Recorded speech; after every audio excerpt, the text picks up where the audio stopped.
In 2007, physicists at the University of York proved something that should have made front-page news everywhere. Information at the quantum level cannot be destroyed. It cannot vanish. It can only move. If your consciousness is, at its most fundamental layer, information, then physics says it does not end when your body dies. It transfers. And the math behind this is not philosophy. It is not religion. It is a proven theorem. The question that should keep you awake tonight is simple. Where does it go? Most people assume consciousness is produced by the brain the way a factory produces widgets. Brain dies, consciousness stops. End of story. This is what you were taught. It is the default assumption of Western medicine, modern neuroscience, and most of your doctors. And it is built on a foundation that quantum physics has been quietly demolishing for nearly 2 decades. Here is the problem with the factory model. A factory uses raw materials and creates a product. When the factory burns down, the product stops being made. Simple. But consciousness does not behave like a product. It behaves like information. And information, in physics, obeys different laws entirely. In 2007, Samuel Braunstein and Arun Kumar Pati at the University of York published a proof in Physical Review Letters called the no-hiding theorem. They demonstrated, mathematically and later experimentally in 2011, that quantum information cannot be destroyed. If it disappears from one system, it must appear in another. Not sometimes, always. This is not a theory. It is a consequence of the linearity and unitarity of quantum mechanics. 2 properties so fundamental that if they failed, all of particle physics would collapse with them. So what does this mean for you? It means the question is no longer whether your consciousness ends. The question is whether your consciousness qualifies as quantum information. And that question, some scientists dispute this, however, is exactly where physics gets uncomfortable. But the real question is why multiple Nobel laureates have now staked their reputations on the answer being yes. To understand what is happening here, you need to understand one concept first, and it is simpler than anyone has made it sound. Think of information like water. In the classical world, the everyday world you see around you, water can be poured from one glass into another. It can be split between 2 cups. It can even evaporate. Classical information works the same way. Your name written on a chalkboard can be copied into a notebook. It can be erased. The original can vanish entirely. Gone. Quantum information does not work this way, at all. In the quantum world, information is more like a single, irreplaceable key. It cannot be copied. That is the no-cloning theorem, proved in 1982. It cannot be deleted. That is the no-deleting theorem. And now, thanks to Braunstein and Pati's 2007 proof, we know it cannot be hidden. If it vanishes from where it was, it must physically exist somewhere else. This was experimentally confirmed in 2011 using nuclear magnetic resonance at the Indian Institute of Science in Bangalore. Researchers took a single qubit, the fundamental unit of quantum information, destroyed it from its original system, and then recovered it entirely from the surrounding environment. The information had not been erased, it had moved. Now here is where your body enters the picture. Roger Penrose, Nobel Prize in Physics 2020, and Stuart Hameroff, an anesthesiologist and professor at the University of Arizona, proposed something radical in the mid-1990s. They argued that consciousness is not merely produced by the electrical firing of your neurons. They proposed it arises from quantum processes occurring inside structures called microtubules, tiny protein tubes inside every one of your nerve cells. These tubes are only 25 nanometers wide, about 1,000th the width of a human hair. Their theory, called orchestrated objective reduction, Orch OR for short, claims that quantum computations happen inside these microtubules, that consciousness is fundamentally quantum mechanical in nature, and if consciousness is quantum information, then by the laws we just discussed, it cannot be destroyed. Depending on who you ask, this is either the most important theory in neuroscience or the most controversial. Max Tegmark at MIT published a paper in 2000 arguing that the brain is too warm, too wet, and too noisy for quantum coherence to survive long enough to matter. He calculated decoherence times of femtoseconds, quadrillionths of a second, far too fast to influence thought. But here is what happened next, and this is the part that most people never hear about. In 2024, a study published in the Journal of Physical Chemistry confirmed that superradiance, a genuine quantum effect, occurs in networks of tryptophan molecules inside biological structures at warm temperatures. Tryptophans are found throughout microtubules. The research team, which included experimental physicist Majed Chergui, called it a stunning signature of superradiance in a micron-scale biological system.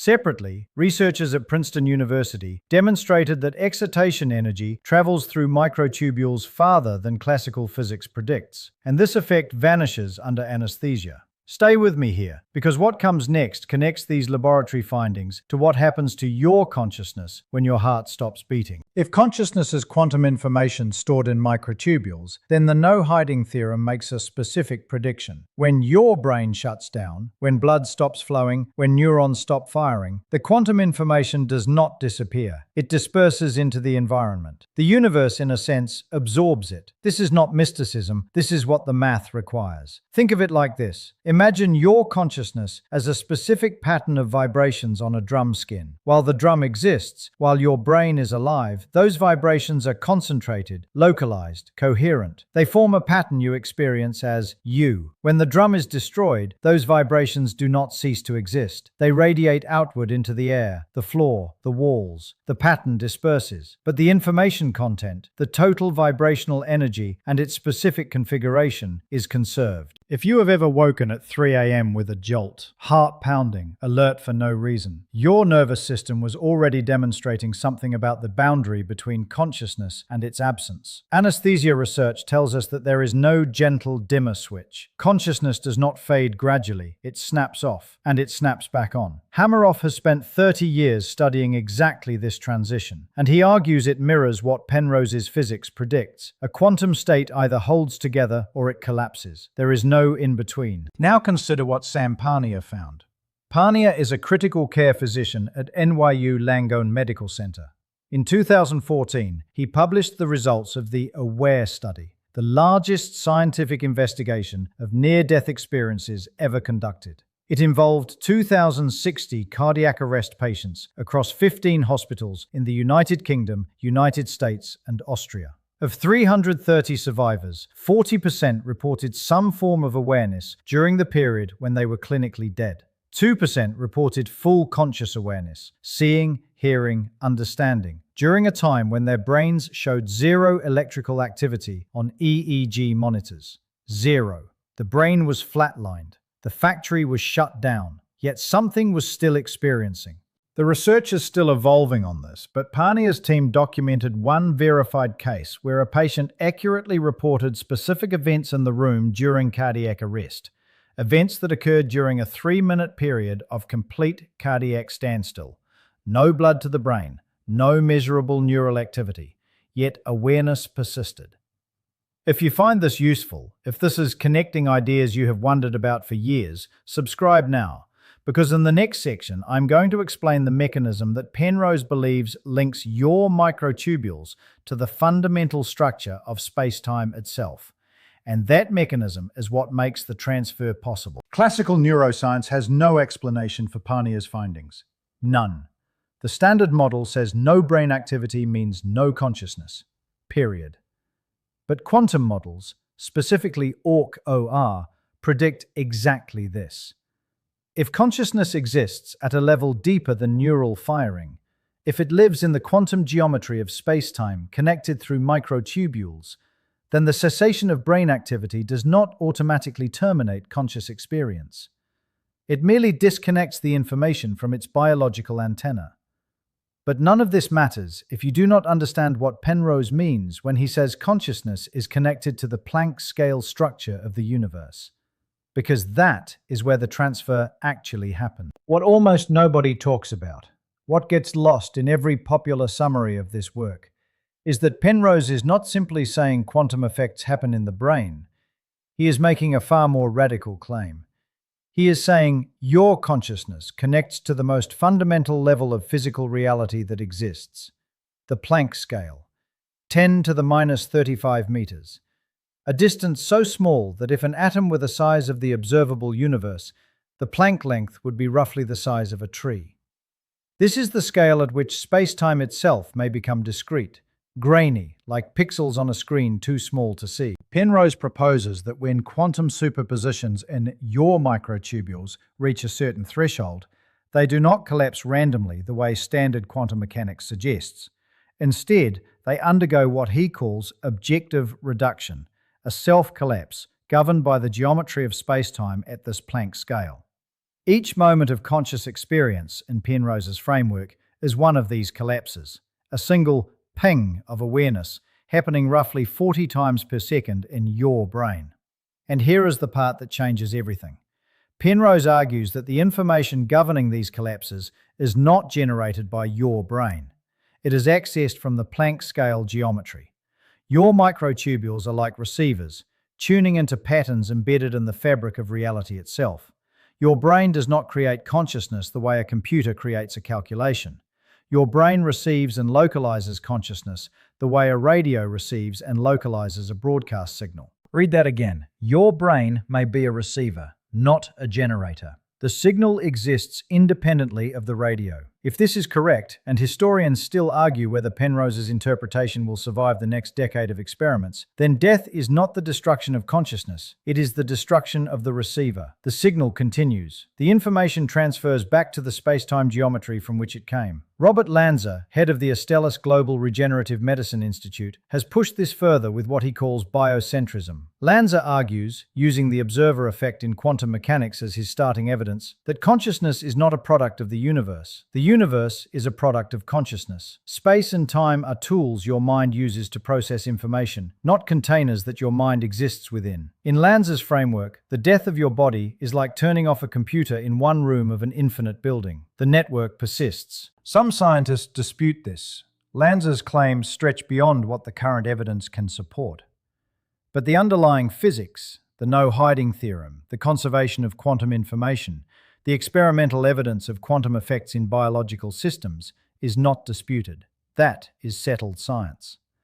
The question is whether your conscious experience qualifies as the type of quantum information these laws protect.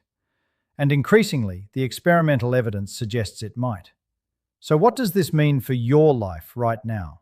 If consciousness is quantum information, if it persists, if it transfers, does that change anything about how you live today? Here is what the researchers themselves suggest, drawn from published work and clinical recommendations. First, protect your microtubules. This is not metaphor. Microtubule health appears to directly correlate with cognitive clarity and conscious experience. Dr. Jack Tazinski at the University of Alberta has been studying microtubule dynamics in neurons since the early 2000s. His recommendation? Avoid chronic inflammation. Inflammation degrades tubulin, the protein your microtubules are built from. Specifically, the omega-3 fatty acid DHA, docosahexaenoic acid, has been shown in multiple studies to support microtubule stability in neural tissue. 1,000 to 2,000 milligrams daily, taken with a meal containing fat for absorption. This is basic structural maintenance for the hardware your consciousness may run on. Second, practice coherent breathing. 4 seconds in, 6 seconds out.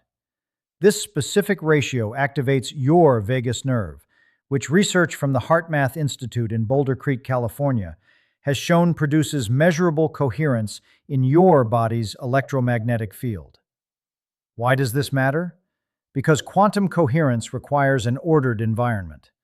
If Penrose and Hameroff are correct that your microtubules support quantum processes, then physiological coherence, reduced stress hormones, stable heart rhythm, parasympathetic dominance, may extend the duration of quantum states in your neurons. Do this for 10 minutes each morning before your first meal. Third, sleep in complete darkness.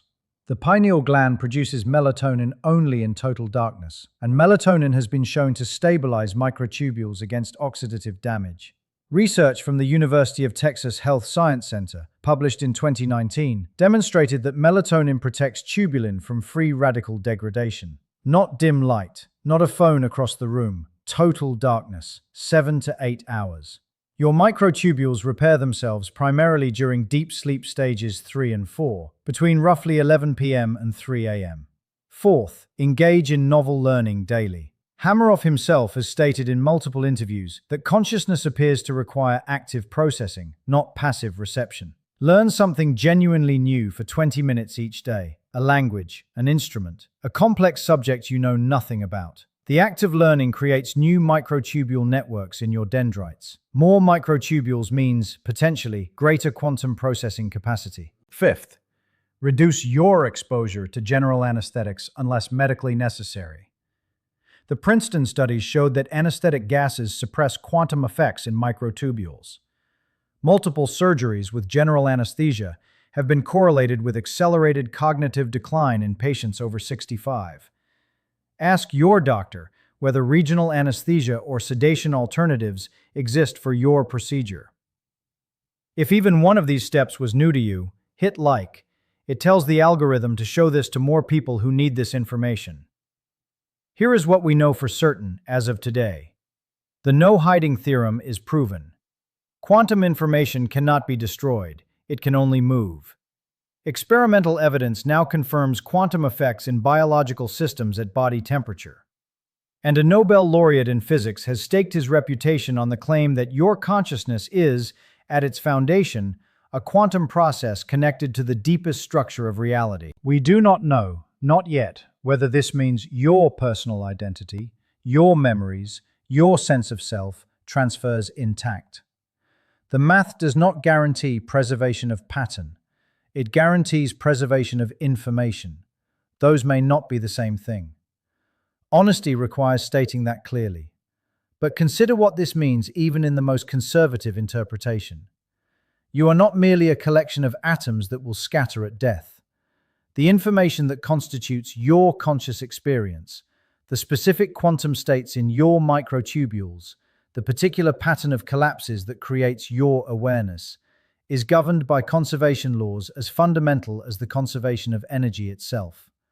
Your body is temporary, but the information that defines your consciousness may be woven into the fabric of spacetime itself, existing before your brain formed the receptors to channel it, and persisting long after those receptors have turned to dust. I want to hear from you. Drop a comment below. Did you believe consciousness ends at death before watching this? Has anything here changed your thinking? Physics does not care about your comfort. It cares about what is real. And what is real, according to the most fundamental laws we have discovered, is this: nothing that truly exists is ever truly lost. Share this with someone who has been afraid, someone who lost a person they loved and assumed that person simply vanished from existence. The physics says otherwise. And if you have not subscribed yet, you should. What is coming next week is something I have spent 3 months verifying. Your consciousness was never yours to lose. It was always on loan from something larger, and loans get returned.